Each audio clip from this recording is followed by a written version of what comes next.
Wara investigazzjoni intensiva mill-Pulizija dwar qatt ta' serqiet minn residenzi privati f'bosta lokalitajiet ġew arrestati żewġ tirġiel Albaniżi li allegatament wettqu dawn is-serqiet. Il-Pulizija Maltija qalet li ż-żewġ persuni kienu jiffurmaw parti minn grupp internazzjonali ta' kriminalità organizzata u kienu ħarbu mill-pajjiż ftit wara li wettqu s-serqiet. Il-Pulizija baqgħu jsegwu l-passi tagħhom u arrestawhom wara li kellhom informazzjoni li l-irġiel kienu fuq titjira lura lejn Malta u ma ġew arrestati fl-ajruport.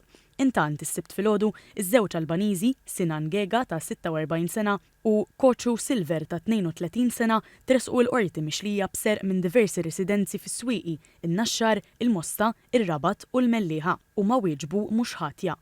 Il-prosekuzzjoni spjegat li mit-22 sa 28 ta' frar daħlu 11 rapport ant il-Pulizija dwar serq u attentati ta' serq minn residenzi f'lokalitajiet diversi madwar Malta.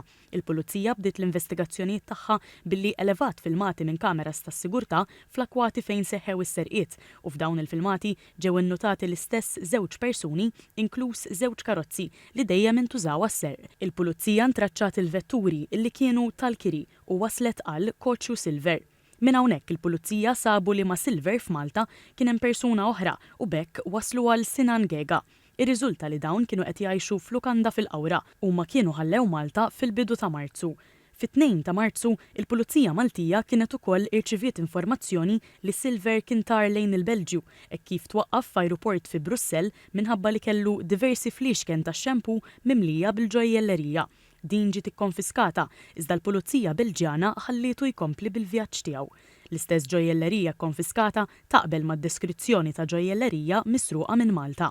Quddiem il-Maġistrat Jean Paul Grech, iż-żewġ akkużati wieġbu mhux ħatja filwaqt li ma saret ebda talba l ħelsien mill-arrest u għalhekk inżammu arrestati fil-faċilità korrettiva ta' Kordin.